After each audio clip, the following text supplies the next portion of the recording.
नमस्कार, मैं पप्पू कुमार, पूर्व अध्यक्ष छात्र संघ सिविल नेशनल कॉलेज आजमगढ़। अभी आप लोगों ने मेरी पिछली वीडियो जो सती प्रथा पर बनाई थी मैंने, जिसमें पति के मरने के बाद उसकी पत्नी को जिंदा उसकी चिता पे जला दिया जाता था, जिसे आप मेरे फेसबुक अकाउंट और पेज पर जाकर देख सकते हैं। आज हम बात करेंगे एक और समाज की पूर्व विकृति की, जिसमें दलित महिलाओं को स्तन ढकने का अधिकार नहीं था। अभी जो मैंने बात बोली उसे सुनकर आप सोच में पड़ गए होंगे कि क्या ऐसा भी होता था। जी हाँ, ऐसा ही भी होता था। तो आज जानते हैं स्तन ढकने के महिलाओं को अधिकार कैसे मिला। दलित महिलाओं को स्तन ढकने का जो अधिकार मुख्यतः 19वीं सदी के मध्य में सामाजिक सुधार आंदोलनों और ब्रिटिश हस्तक्षेप के बाद मिला। विशेष रूप से त्रावणकोर, आज का केरल में स्तन ढकने पर ऊंची जातियों के सामाजिक नियम लागू थे। निचली जाति की महिलाओं, खासकर दलित महिलाओं को सार्वजनिक रूप से ऊपरी वस्त्र पहनने की अनुमति नहीं थी। स्तन ढकने पर उन्हें टैक्स देना पड़ता था। टैक्स यह स्थिति सदियों तक चली। जो इसकी मुख्य घटनाएं थी, आइए विस्तार पूर्वक। 1820 से 1850 के दशक तक नाडार ईसाई महिलाएं मिशनरियों के समर्थन से ब्लाउज या ऊपरी वस्त्र पहनने लगी, जिससे ऊंची जातियों ने विरोध किया। 1859 ब्रिटिश शासन के दबाव और लंबे संघर्ष के बाद त्रावणकोर के महाराजा ने स्तन ढकने की स्वतंत्रता देने का आदेश जारी कर दिया। 1915 यह अधिकार सभी दलित और निचली जाति की हिंदू महिलाओं को औपचारिक रूप से मान्यता मिली।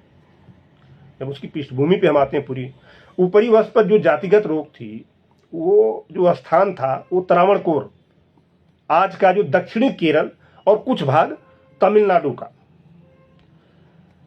समाज व्यवस्था, वहां जाति आधारित कठोर आचार संहिता लागू थी, जिसे मलयाली जाति नियम कहा जाता है।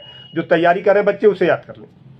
निचली जाति की महिलाओं, खासकर नाडार, चांडाली जातियां हैं, पल्ली, परायण, एंजुआ, को यह अनुमति नहीं थी कि वे ऊपरी वस्त्र पहने, छाती ढकें।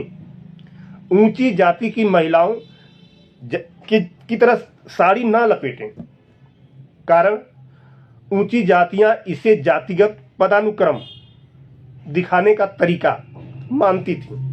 छाती खुली रखना निचली जाति की स्थिति और आज्ञाकारिता का प्रतीक था। आगे चलकर ईसाई मिशनरियों का हस्तक्षेप होता है, अंग्रेजों का मतलब। 19वीं सदी की शुरुआत में लंदन मिशनरी सोसाइटी और अन्य मिशनरी संगठनों ने निचली जातियों में शिक्षा और धर्मांतरण शुरू किया। आपदा में अवसर, जब नाडार महिलाएं ईसाई बनी तो मिशनरियों ने उन्हें ब्लाउज पहनने और स्तन ढकने की सलाह दी। इससे ऊंची जातियों में आक्रोश फैल गया। उनका मानना था कि निचली जातियों द्वारा ऊपरी वस्त्र पहनना जातिगत व्यवस्था को चुनौती है। यहाँ देखिए, अंग्रेजों ने ईसाई भी बनाना शुरू कर दिया। आपदा में अवसर तलाश लिया उन लोगों ने। खैर, समाज की उन्होंने मदद भी तो की, जिसे एक चन्नार विद्रोह यानी चन्नार रिवोल्ट 1822 1859 और 1859 में मतलब नाडार महिलाओं ने लगातार संघर्ष किया कि उन्हें सार्वजनिक रूप से ऊपरी वस्त्र पहनने की अनुमति मिले। कई बार ऊंची जातियों ने उनके ब्लाउज फाड़े, महिलाओं को सड़कों पर पीटा गया, नाडार बस्तियों में आग लगा दी गई। ब्रिटिश मिशनरियों ने त्रावणकोर दरबार से शिकायत की, लेकिन महाराजा ने लंबे समय तक इसे टाल दिया, क्योंकि उच्च जातियां इसका कड़ा विरोध कर रही थीं।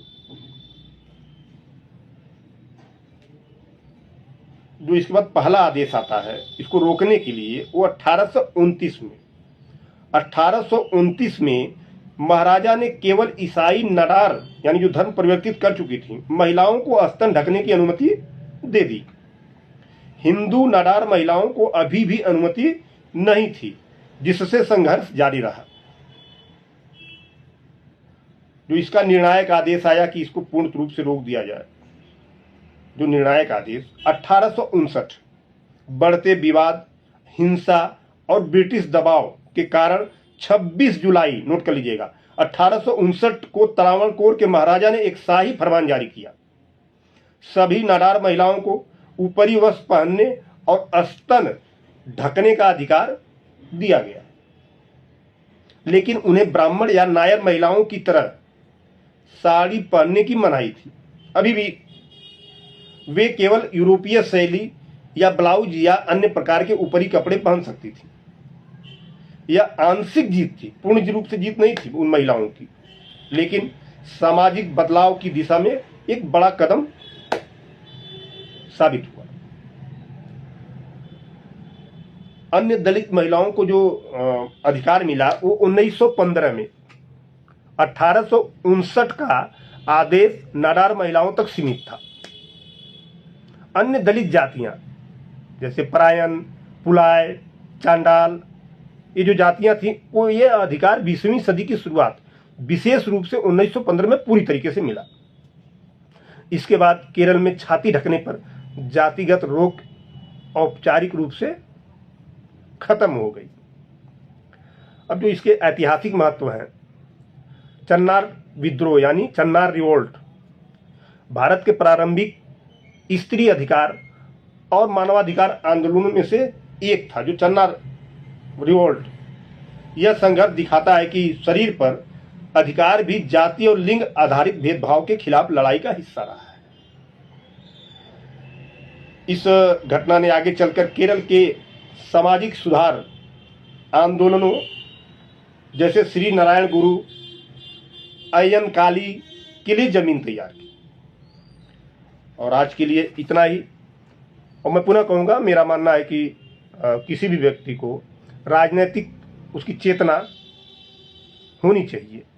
और ये जो मैं बताता हूँ, शायद छात्रों को इससे मदद मिल जाए। इसी कामना के साथ सभी साथियों को जय भीम, जय समाजवाद, भारत माता की जय, जय हिंद, सबको प्रणाम।